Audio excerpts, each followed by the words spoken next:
with them. It's a week from Monday. That is September the 9th out at Blossom. LiveNation.com has all the details on the show. This pair for you. 2 for Cage the Elephant. A little over a week. Good luck. Caller 10-216-578-1007 or 800-348-1007. The Alan Cox Show. They're planning to use to crumble the morals of America is this rotten, filthy, dirty, lewd, lascivious junk. On 100.7 WMMS.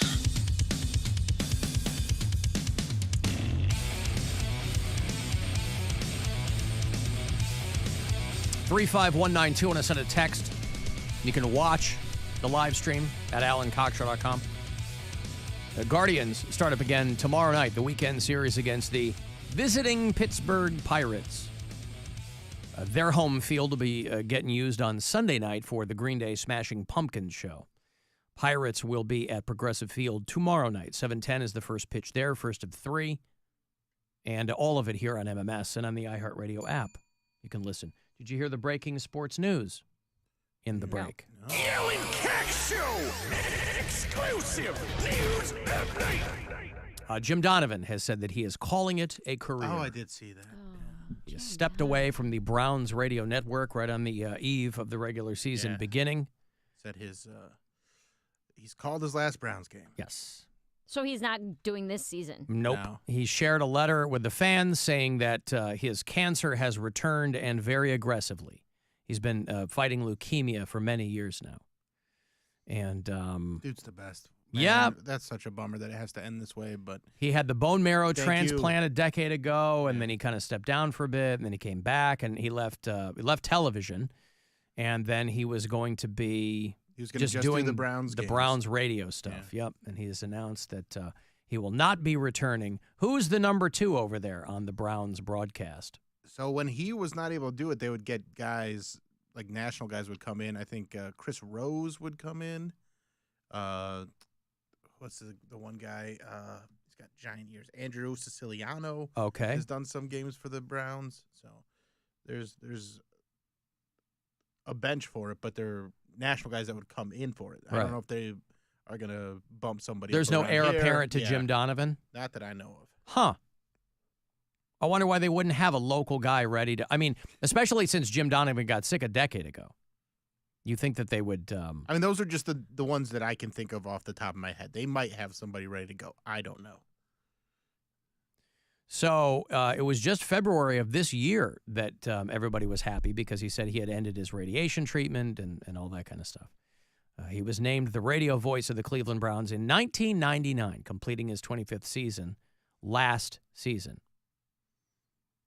But he has said, I will no longer be calling Browns games because obviously he wants to devote all of his time and resources to beating cancer. So Jim Donovan done over there. Well, thank you for all the great memories, Jim.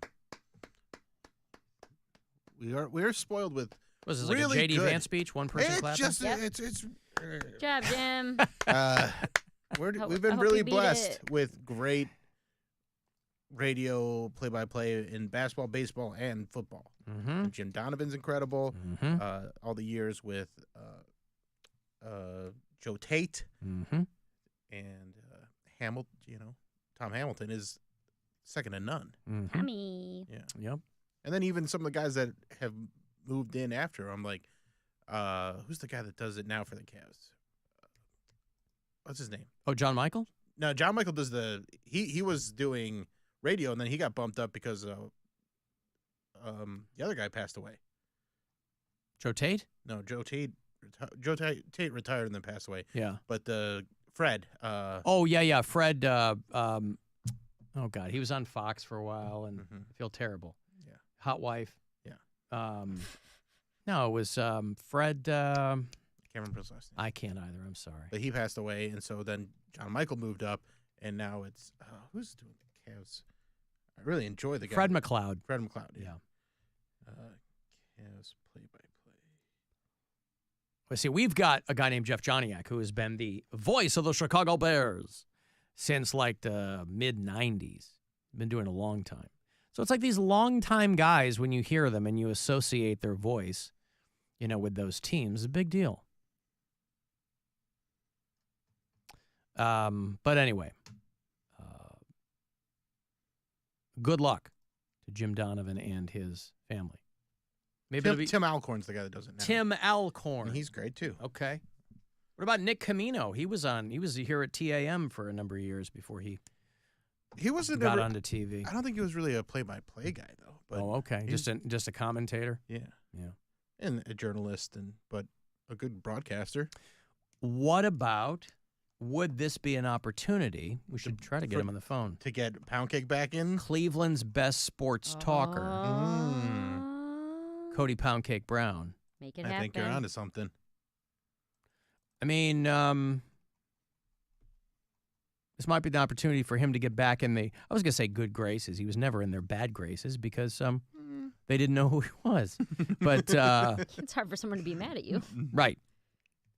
It might be worth placing a call to him and maybe trying to connect him with the Browns organization. He goes back with Bridget Linton. Yeah. Right? They both went to the University of Akron. Got an in. Both former Zips. And he knows so much about sports. Right. His last name's Brown. Yes. Right? Play-by-play for the Browns. Oh, my God. Can you imagine that? Match made in heaven. Ideal. No skeletons in his closet. That's always good for the vetting. Hey, I molest children. All right. Well, okay. But listen, it's, One small skeleton. Lest A not very ye be judged, small, right? maybe 4-year-old skeleton. There you go. Okay, hey, speaking of pervy stuff, did you read the story about the kid from Baywatch? No. Okay. So if you watched Baywatch back in the day, there was an actor. He was a kid at the time. He played Hobie. I'm talking the OG Baywatch, right? Yeah. Nicole Eggert, Pam Anderson. The actor was named Jeremy Jackson. He was a child star. I don't know if he still acts, but he played Hobie.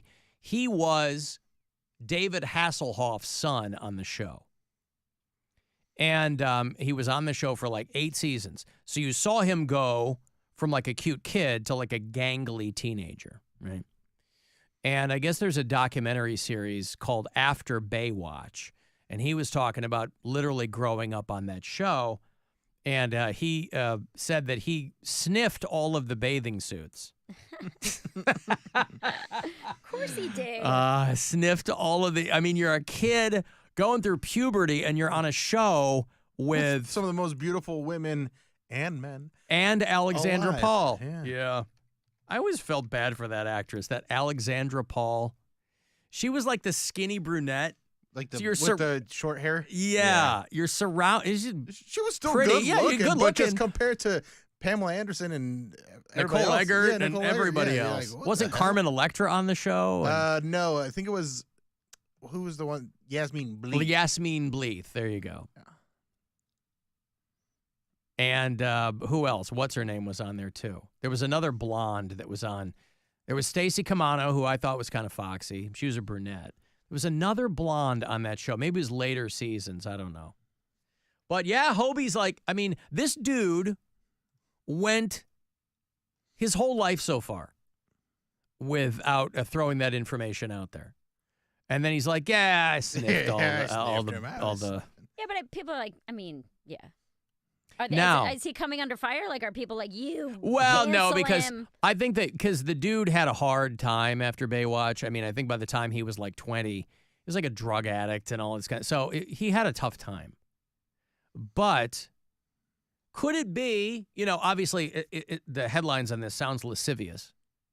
Could it be that he just sniffed the shoulder strap parts of the bathing suits? Highly doubt that. Oh, really? Would you sniff the shoulder strap part? Is that the first part you'd smell? I wouldn't sniff someone's bathing suit. You're asking the wrong guy. But you were a horny teenage boy once. You I think was the I'm a shoulder strap horny man now. And shoulder strap is where your mind goes. No, but I'm playing devil's advocate. No, you're not. Could it be that that's what he was sniffing? Maybe he was a shoulder freak. You ever think about that, Mary? I never thought of that. Maybe he was into traps and traps and straps. And he's like, Everybody just assumes he's out there sniffing crotches. Like the Texas woman's Great Dane. But, boy, you're going to be part of a documentary, and you go, yeah, I was sniffing all the swimsuits on the show. Yeah, because it got to be terrible. Be the opposite of being in a boy band. You know, you're coming up in a boy band, and all of your fans are too young. You're surrounded by screaming girls, but they're all illegal. They're all too young for you to do anything, if you're smart. This is the opposite of that. You're too young to do anything. And the girls are all kind of walking by you, patting you on the head. And they had a bit of a revolving door on that show, so by the time you kind of get your moxie and you're 18 or whatever, you know, this poor dude's doing meth. And by that time, you know, the girls don't want to do anything with him. Hey, man, meth ain't that bad. What's that smell like? Says you. Meth? Yeah. What does that meth smell like? Hey, man, meth ain't that bad. Did he mention if the bathing suits were on or off the women at the time? Off. Oh, okay. Yeah. On would be more problematic. I was going to say, if he was walking up to them, because how do you pull that off? Let's say they're... Pretend like you're tying your shoe and you bend down. Yeah. And... I see. Or you tripped. Oh, you trip on the sand. You know, Yeah. sand is very uneven. It's very difficult to get your footing sometimes. And the girls are just standing around between cut and action. And here comes Hobie. There's a lot of sniffing going on. Maybe sniffing is coming back. I was watching this. I'm not much of a sniffer. I'm not either. Like, I'll you know, your sense of smell obviously is your most sensitive.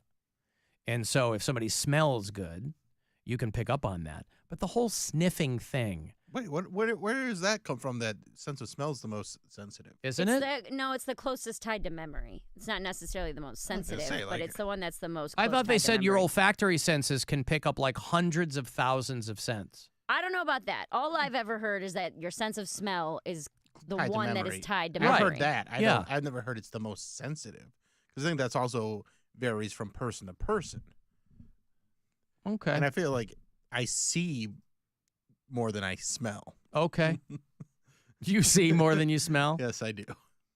All right. That's just me, though. Well, I thought that they had said that the olfactory nerves or senses or whatever were the most. Anyway, okay. But it is very sensitive, right? You can pick up things, and you're right. When connected to sense memory, you can smell something and immediately be transported to, like, you know, a cologne that your high school boyfriend wore or whatever. Yeah. Of course, my high school boyfriend, Mary, he was always changing up his colognes. Oh, I'm keeping like, you off the just scent. pick one. Literally throwing you off the scent. One week it's Polo Sport. Next week it's Yope. Next week it's CK1. Next week it's Drakkar. I mean, we're in the 80s. Yeah. It's a pretty good lineup. It's a pretty good lineup. No, but I was watching this clip of this woman, an OnlyFans girl, goes to Spain on vacation and finds a guy who works for the hotel. She had called for something, and then she went to go lay out, and the dude came up into the room to put something there. And she comes back and goes, hey, I'm missing underwear or something. Mm. So she pointed her iPad one time when she went down. She pointed her iPad towards the hotel door, and she sees the guy sniffing her underwear on the And camera. Taking him with him? Yeah. She didn't smell the guy sniffing her underwear? With Well, her she was down on the more beach. Sensitive. See, that's why I would say that seeing more sensitive than smelling. But it wasn't her eyesight that was sensitive. She had her iPad pointed at the door. Like she had a camera on her app on her phone. Yeah, and she caught him. But you can't smell anything from the beach in your room. That's what I'm saying. Is that what you're saying? Even if she had some sort of smell you think detector, it- you'd be like, oh, it smells like someone's in my room. Seeing yeah. it's better than smelling it. I see. Yeah. She, And I- He's got my knickers. He's sniffing them. by the way, knickers. He's got my knickers. Right. She wasn't hurling slurs at anything. And Oh, he's got my knickers. He's sniffing them. Oh, he's actually taken my knickers. He's sniffing them. Oh my god. Oh, he's put them in his pocket. oh God, that voice. You know, there are so many different lilts. That British dialect. I don't know what that is. I don't know if that's Cockney or what it is, you know. British people can tell you immediately, based on someone's accent, if they're one of their countrymen or women, like what part of the country they're from. And that part is fascinating to me. But, yeah, guy walks in. He's like, oh, I don't know what he told her or if she complained. I'm sure she did. But she's an OnlyFans lady traveling with her son. Son's 11. And she's, of course, a content creator. And she's on holiday. And, yeah, the dude's standing there right at the door, sniffing her skivvies. She said she felt violated. Yeah. I mean, listen, you're watching, and the guy, what's one more pair of underwear? I mean, aren't you flattered? Is there any flattery involved? No, you got to buy that. Huh? You got to pay for that. Pay for what? Just You're have stealing. The Yeah, if someone's stealing from you. No, I get that part of it, but it's like, you know, you ladies go into the store there, you go in Victoria's Secret or whatever it is, there's a bin there, like 4 pairs of panties for $7. All right, Mary, the question I think he's asking is, how much of the sexual harassment that women receive on a regular basis is somewhat flattering? Like what percentage? But he wasn't harassing her. He was stealing and sniffing her underwear. He wasn't sexually harassing her. It is. I'm not saying. Don't make it sound like if a guy catcalls you, you're like, "Aren't you flattered?" This guy was in her room stealing. Yes, shouldn't be doing any of it, but stealing and sniffing her underwear. That's not sexual assault. It's not sexual assault, but it is sexual in nature for him. Yeah. So like, how much of that? And so if you're saying, "Oh, are you flattered that this guy wants to steal your used panties?" Imagine if he had sniffed it and then made a face and thrown it on the floor. Ha! She would have flipped out. No, she wouldn't. Yes, she would. Because then you know that guy's not coming back. Men take. That's not what I'm talking. That's not what I'm talking about. If you saw a guy on camera, here are 2 scenarios. Let us tell you how you feel about. No. I'm not. I'm asking. asking. You're Okay. not asking. I am asking. You see a guy on camera. He's in your room. It's all gross, but I'm just saying, for the sake of argument. He grabs a pair of your panties, puts them up to his face, closes his eyes, right? Puts them in his pocket, all right? Guy number 2, he goes, oh, God. He makes a face, throws it on the floor, runs out of the room. Cue Bill throwing up into a garbage can. Right? You'd feel some kind of way if you saw those 2 scenarios. You would feel safe. You guys think men don't have to worry about safety in any situation. Of course we do. So, no, you don't. In a different way. No, you do not. Mary, everybody's armed now. That doesn't matter. It does matter. No, it doesn't. Okay. You don't have to worry about safety in the same way that we do. Not in the same way, but everybody's got to worry about safety. If somebody smelled your boxers, it's nothing but a cool scenario for you. No, it is not. No, it's a very funny scenario for whoever did it, because no one's getting a boner from that. And there you go. My whole point is, if someone sniffed my panties and threw them on the ground, I'd be like, thank God that guy's probably not going to come back. He wasn't pleased. Yeah.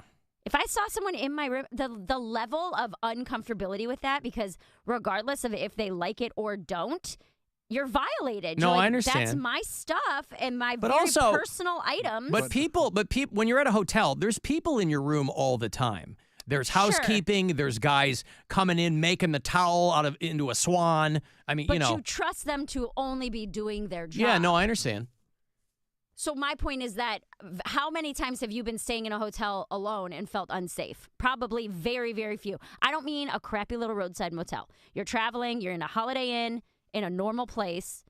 Very rarely is a single man going to feel unsafe in a situation, even if someone was going through your stuff. Understood. But if you're in your room, if the scenario is you're in your room, everybody's got the deadbolt and the thing on the latch. Right, but women are more likely to be targeted. And no, I get it. Out of your room, someone can go into your room and hide and kill you.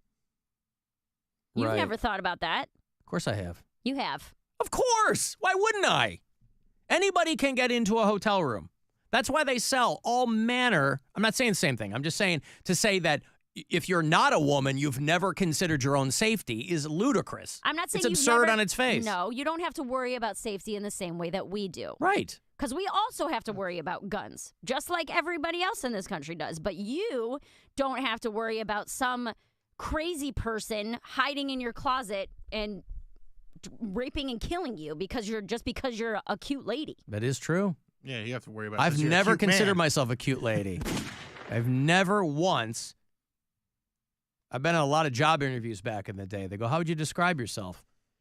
Never occurred to me to say a cute lady. Well, you should give yourself more credit.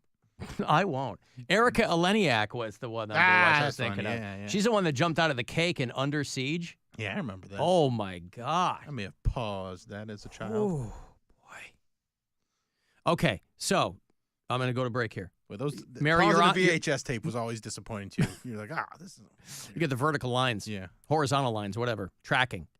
Mary, I want to make sure you're on record. Sniffing panties, not flattering. No.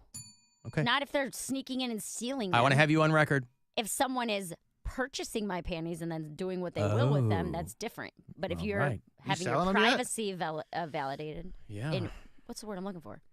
You're violated. violated. Your private violated. Yeah. I think I said validated. All right. Just want to make sure I know where everybody stands. Are you selling panties yet? No, I haven't sold a pair. They're too expensive. Nobody's bought them. What do you mean too expensive? Oh, you for have you them or for up them? for sale. For them. I tell them the price and everybody's been like, absolutely not. I'm like, then you don't want them. I'm not selling them for $20. You already Right. won. You got to want them bad enough. Exactly. They got to be willing to risk a little pink eye. Are you comfortable revealing the price, or is that like a reach out? You can email me at santoratoes.com. I'm Or not going to. santoratoes@gmail.com. Santoratoes and panties at gmail.com. All right.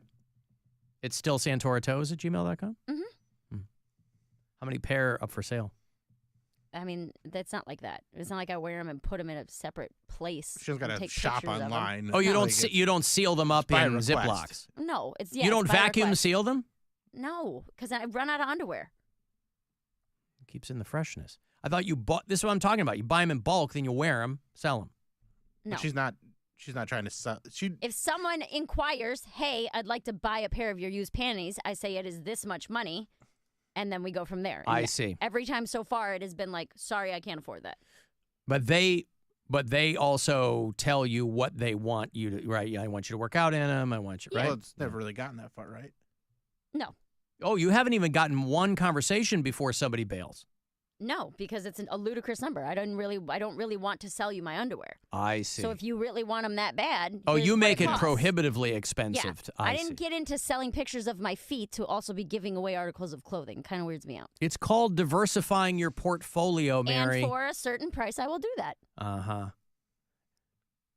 See, that's what somebody says when they won $10,000 at a casino. This has been the rule the whole time. I got a break here.